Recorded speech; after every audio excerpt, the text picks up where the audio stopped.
जितनी स्विट्जरलैंड की total population है उससे ज़्यादा इंडिया इंजीनियर्स प्रोड्यूस कर देता है। उसके बाद भी रिसर्च एंड इनोवेशन में स्विट्जरलैंड नंबर 1 पे है। इंडिपेंडेंस के बाद से रिपब्लिक ऑफ इंडिया ने 0 नोबेल लॉरियट्स प्रोड्यूस किए इन साइंस। यूएसए ने 100+ कर दिए। ASER की रिपोर्ट के हिसाब से 83% एजुकेटेड इंडियंस एम्प्लॉयबल ही नहीं है।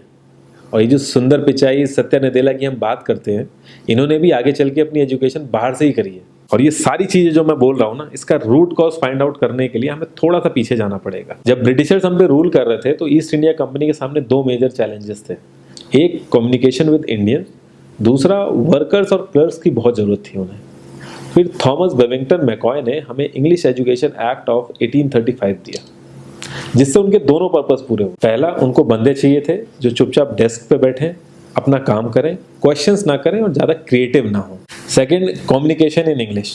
इंग्लिश सबसे ज़्यादा बोले जाने वाली लैंग्वेज नहीं है, उसके बाद भी इंग्लिश एक लैंग्वेज की बजाय एक क्लास बन गया इंडिया में। रशिया, चाइना, फ्रांस, ये सब जगह इतना ऑब्सेशन नहीं है इंग्लिश को लेके जितना इंडिया में है। पुअर कम्युनिकेशन बोला जाता है अगर आपकी इंग्लिश अच्छी नहीं है, जबकि इंग्लिश ना आने का मतलब है कि आपको कोई और लैंग्वेज आती है। 5 साल पुराना iOS भी आज की डेट में आउटडेटेड माना जाता है। लेकिन इतनी इंपॉर्टेंट चीज़ हमारा एजुकेशन सिस्टम आज भी बस थोड़े से चेंजेस के साथ ऐसे ही चल रहा है। हमारे एजुकेशन सिस्टम में रटने का कंपटीशन होता है, जो ज़्यादा रट लेता है उसके ज़्यादा मार्क्स आते हैं। अब 95% जिसके संस्कृत में आए हैं वो भी संस्कृत नहीं बोल पा रहा है। और बेसिक हिस्ट्री होने की बजाय इतनी मोटी मोटी किताबें हैं हिस्ट्री की जिसका कोई मतलब नहीं है। अगर आज की डेट में आपको कुछ भी पता करना, आप गूगल से पता कर लोगे, उसके लिए आपको याद करने की जरूरत नहीं है इतना कुछ। और ये गवर्नमेंट स्कूल में हर क्लास में इंग्लिश का सब्जेक्ट है। 12-12 साल लगाने के बाद भी लोग इंग्लिश नहीं बोल पा रहे हैं, और बिना किसी बुक को पढ़े 5 साल का बच्चा सीख लेता है, क्योंकि उसको वैसा एनवायरनमेंट मिल जाता है। A+B का whole square is equal to A² + B² + 2AB। इसका रियल लाइफ में क्या यूज है किसी को नहीं पता, न प्रिंसिपल, न टीचर, न बच्चे, बस पढ़ाई चले जा रहे हैं। हो सकता है इसका कुछ मतलब हो, लेकिन आप ट्राई करके देख लेना, किसी को नहीं पता। हाँ, 2AB की जगह अगर आपने 3AB बोल दिया तो 4 लोग हंसने वाले मिल जाएंगे आपके ऊपर।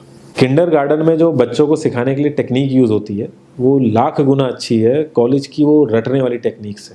और जिन बच्चों के बहुत ज़्यादा नंबर आते हैं ना, जो वो छुपा छुपा के एग्जाम में लिखते हैं, आप देखोगे जब वो रियल लाइफ में जाते हैं ना तो ज़्यादातर क्रम्बल करते हैं वो। हर किसी को सेम सिलेबस और सेम चीज़ सिखाई जाती है बिना उसकी कैपेबिलिटी देखे, और क्रिएटिविटी का तो दूर दूर तक मतलब नहीं होता।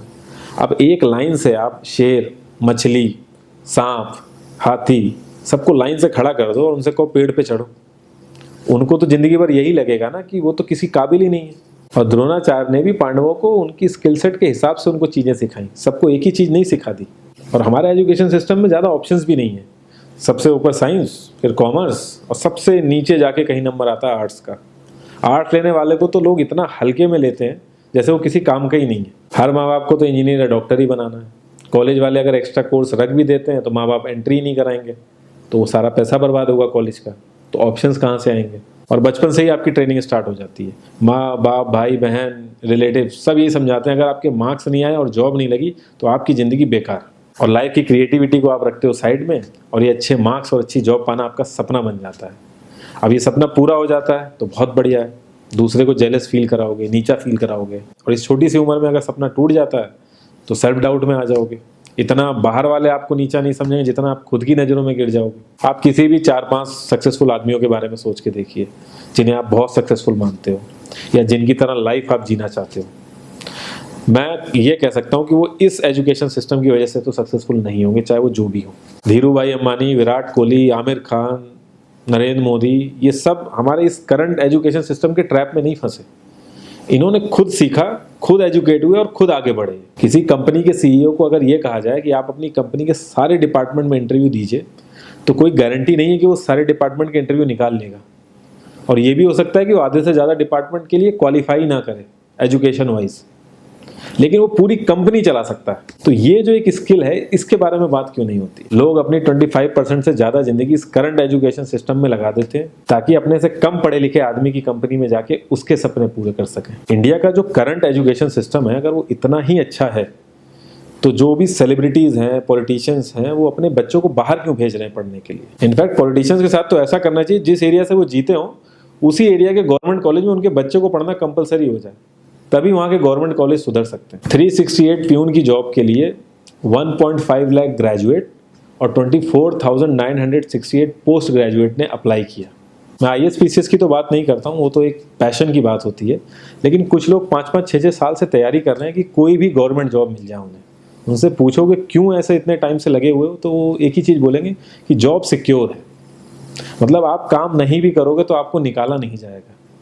ये सारी कामचोरी वाली बातें माइंड में इसीलिए आती हैं क्योंकि हमारा जो करंट एजुकेशन सिस्टम है वो इतना कॉन्फिडेंस ही नहीं देता है कि हम अपनी स्किल के दम पे कहीं जाके काम करें और हमें निकलने का डर ना हो। मैं आने वाले 10 साल की तो बात ही नहीं कर रहा हूँ, अगर मैं आने वाले 5 साल की भी बात करूँ तो टेक्नोलॉजीज़ में इतना ज़्यादा चेंजेस आ जाएगा कि जो आज हम पढ़ रहे हैं, जिस स्किल पे हम फोकस कर रहे हैं, पता नहीं वो रेलेवेंट भी होगी कि नहीं उस समय। Cloud computing, SEO, digital marketing, ये सब जॉब्स पहले एग्जिस्ट ही नहीं करती थी। हम लोगों को एजाइल होना पड़ेगा, नई नई चीज़ों को सीखने के लिए ओपन रहना पड़ेगा, क्रिएटिव माइंड लगाना पड़ेगा।